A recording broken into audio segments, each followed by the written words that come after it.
सो मैंने कहा cost accounting theory and must do after the completion of the cost subject all the chapters जो कि आपको other than these theory given है, right. और जो कुछ भी आपको यहाँ पर बताया जा रहा है वो सभी के सभी कुछ आपके नोट्स में अवेलेबल है, जो कि आपको प्रिंटेड फॉर्मेट में दिया गया होगा, right. So everything what ever हम लोग यहाँ पर जो डिस्कस करने जा रहे हैं वो आपके पास ऑलरेडी अवेलेबल है इन योर प्रिंटेड बुक, ठीक है। So let us start, right. Theory, right. पर देखो अगर आप इसको थ्योरी करके थ्योरी पढ़ोगे ना बच्चों, मेरे अकॉर्डिंग कुछ भी समझ में नहीं आएगा। बल्कि ऐसा नहीं कहेंगे समझ में नहीं आएगा, समझ में तो आएगा बट वो रट्टाफिकेशन ज्यादा हो जाएगा, राइट। इसको थोड़ा सा हम लोग एक प्रैक्टिकल लाइफ के साथ कनेक्ट करते हैं। जब आप प्रैक्टिकल लाइफ के साथ कनेक्ट करेंगे तो आप देखेंगे कि ये बहुत ही इंटरेस्टिंग बन गया। आपको लगेगा कि ये थ्योरी जो है थ्योरी नहीं है, ये एक्चुअल में तो प्रैक्टिकल है, राइट। तो लेट अस सी। देखो बच्चों, कोई भी एक नया बिजनेस, कोई भी बिजनेस हो, न्यू बिजनेस, अब उस बिजनेस के अंदर क्या क्या होता है, राइट। मैंने जैसे जियो लॉन्च हुआ, राइट। शायद आपको पता होगा जियो लॉन्च होने से पहले मुकेश अंबानी जी ने बहुत कड़ी मेहनत की मतलब 6 साल लगा दिए जियो लॉन्च करने के लिए, राइट। अब 6 साल जियो लॉन्च करने के लिए लगा दिए तो डेफिनेटली उन्होंने बहुत सारा काम किया होगा। और कहा जा रहा है अराउंड 1,25,000 करोड़ के आसपास, 1,25,000 करोड़ के आसपास पैसा भी इन्वेस्ट किया, राइट। उसके बाद जियो जो है लॉन्च होगा। अब जैसे ही जियो लॉन्च हो गया तो थोड़ा सोचो, मुकेश अंबानी जी ने जब इसको लॉन्च किया तो आप क्या कर रहे हैं? बड़ा सिंपल, आपने तो बड़ा सिंपल है कि आपने अपने मोबाइल में एक सिम कार्ड डाला और आपके दोस्त ने भी मोबाइल ने सिम कार्ड डाला और बस आपने यहां से कॉल की और कॉल जो है आपके दोस्त के पास आ गई और आपने बात करना शुरू कर दिया। बट सर इसके पीछे क्या क्या हो रहा है थोड़ा ध्यान दो, राइट। इसके पीछे क्या क्या हो रहा है, इट्स बिग थिंग। सबसे पहले जब आप कॉल करते हो, सबसे पहले आपको जब कॉल करते हो तो ये कॉल जो है जियो के नेटवर्क में जाता होगा, राइट। जियो के नेटवर्क में जाने के बाद ये जो है सैटेलाइट में जाता होगा और सैटेलाइट में जाने के बाद जो है ये जो है दूसरे कह सकते हैं कि दूसरी कंपनी में जाता होगा, लाइक एयरटेल या वोडाफोन या आइडिया या फिर कोई और, या जियो में भी जा सकता है, राइट। उसके बाद ये जो है फिर आपके दोस्त के फोन के अंदर मतलब कॉल सिग्नल आएंगे और उसके बाद इस तरह से बात होगी। तो जियो ने जितने भी ये नेटवर्क लगाए हुए हैं, जियो ने जो आपने जो पहले सिग्नल जियो वाले को दिया तो यहां पर एक नेटवर्क काम कर रहा है, राइट। यहां पर सैटेलाइट काम कर रहा है, सैटेलाइट के राइट्स जियो ने लिए हुए हैं। उसके बाद फिर दूसरी कंपनी ने भी इस तरह से सैटेलाइट के राइट्स लिए हुए हैं, यहां पर नेटवर्क लगाया हुआ है। और नेटवर्क सिर्फ आपके घर के पास में नहीं लगाया हुआ क्योंकि उसको पता नहीं है कि आपका घर कहां पर है, उसने ऑल ओवर इंडिया नेटवर्क बिछाया हुआ है। और ऑल ओवर इंडिया नेटवर्क बिछाने के बाद उसके बाद कंपनी ने लॉन्चिंग की है, राइट। और उसके अलावा आपने जियो के सिम को परचेज करने से पहले एडवर्टाइजमेंट भी देखी है और उसके एडवर्टाइजमेंट देखने के बाद आपने सिम परचेज किया है, प्लान परचेज किया है। और उसके अलावा बच्चों कंपनी ने कितना कुछ ऑफिस में बैठकर सोचा होगा, विचारा होगा कि कहां पर कौन से सिग्नल्स को लाने के लिए क्या क्या करना चाहिए, कहां टावर लगाने चाहिए, कहां ऑफिस बनाना चाहिए, मार्केट में जियो को ज्यादा से ज्यादा पहुंचाने के लिए क्या क्या करना चाहिए, कौन कौन से सेल्स एफर्ट्स करने चाहिए, किस तरह से ये जो जियो का सिम है आपके घर तक पहुंच जाए, इसके लिए कौन कौन से एफर्ट्स किए जाएं। तो कंपनी ने कितना कुछ किया होगा। और जो मैंने आपको बोला है वो सब कुछ करने पर कंपनी का कुछ ना कुछ खर्चा भी आया होगा, राइट। और खर्चा आने के बाद उसके बाद कंपनी जो है अपनी सर्विसेज को लॉन्च कर रही है और आपको जो है कॉलिंग फैसिलिटी दे रही है फ्री में। कैसे दे रही है? फ्री में।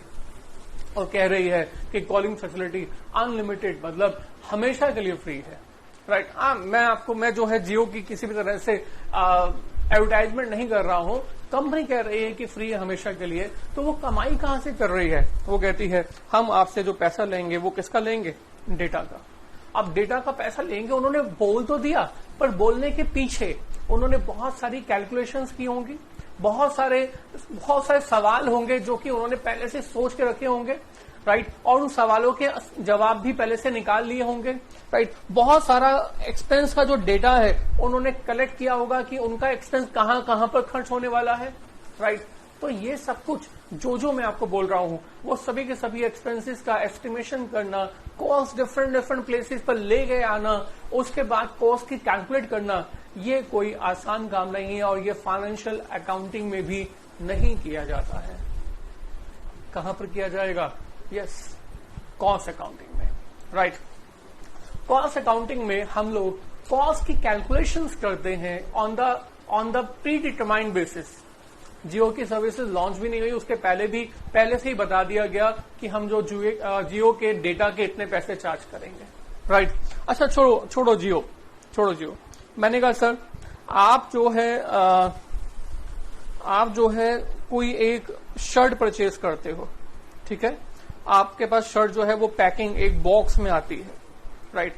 आप बॉक्स को बिल्कुल ओपन करते हो and then you will have a very good shirt of your choice, right. अब शर्ट आपके पास है, राइट, पर थोड़ा सोचो, शर्ट बनाने वाली कंपनी ने शर्ट को बनाने से लेकर आप तक पहुंचाने के लिए क्या क्या किया होगा।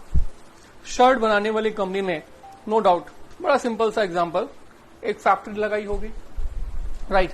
इसके अलावा फैक्ट्री लगाने के बाद यहां पर वो सप्लायर को भी सर्च कर रहा होगा, जिससे कि वो रॉ मटेरियल यानी कि कपड़ा परचेज करेगा। कपड़ा आ भी गया तो शर्ट बनकर तैयार होने वाली नहीं है। रॉ मटेरियल को सबसे पहले प्रोसेस करने के लिए मशीनरीज चाहिए, राइट, और मशीनरीज आ भी गई तो नहीं चलेगा काम जब तक कि इसके अंदर लेबर नहीं होगी, राइट। और अगर लेबर भी होगी तो लेबर अपने आप से काम नहीं करती, लेबर से काम करवाने के लिए सुपरवाइजर चाहिए, राइट। सुपरवाइजर के ऊपर भी मैनेजर चाहिए, और ये पूरा का पूरा जो प्रोसेस होगा, ये जो फैक्ट्री होगी वो किस वे में काम करेगी, कैसे काम करेगी, हमारा जो स्ट्रक्चर होगा काम करने का वो क्या होगा, पहले से ही ऑफिस में पहले से ही सोचा जाएगा, विचारा जाएगा, राइट। डिफरेंट ऑर्गेनाइजेशन के सीनियर पर्सन पहले से ही डिसाइड करके रखेंगे कि डिफरेंट स्ट्रक्चर हमारी ऑर्गेनाइजेशन का क्या होगा, राइट।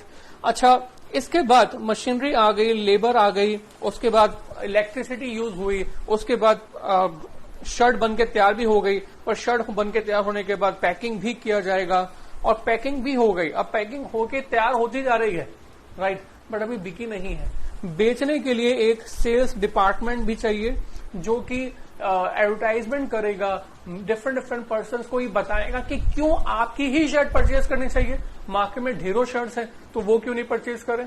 तो डेफिनेटली सेल्स डिपार्टमेंट जो है वो ये काम करेगा कि नए ऑर्डर कलेक्ट करेगा ताकि आपकी शर्ट जो बन के तैयार हो रही है वो जो है मार्केट में सेल आउट हो सके, राइट। और आप पैकिंग करके इसको आप संभालते जाएंगे, एक वेयर हाउस में रखते जाएंगे, राइट, गोडाउन में रखते जाएंगे, स्टोर डिपार्टमेंट में रखते जाएंगे, जो भी आप नाम दे दो, राइट। और जो ये सेल्स है वो सेल्स मार्केट में करते जाएंगे, राइट। अब सेल्स हो रही है मार्केट में, बट सर सेल होने के बाद आपकी फैक्ट्री गुड़गांव में है, राइट, बट सेल आप कर रहे हो सोनीपत में, पानीपत में, आप सेल कर रहे हो चंडीगढ़ में। तो चंडीगढ़ या पानीपत सोनीपत का जो पर्सन है वो आपके पास नहीं आ रहा है, आपकी ड्यूटी हो रही है कि आप उस तक इन शर्ट्स को पहुंचाओ। अगर ऐसा है तो आपको जो है एक डिस्ट्रीब्यूशन नेटवर्क भी रखना पड़ेगा जो कि डिफरेंट प्लेसेस पर जाके आपके शर्ट्स की मार्केटिंग करेगा, सेल आउट करने का काम करेगा, राइट। और सर इतना ही नहीं, यहां तक खत्म नहीं हो जाता, इसके अलावा भी बहुत कुछ है।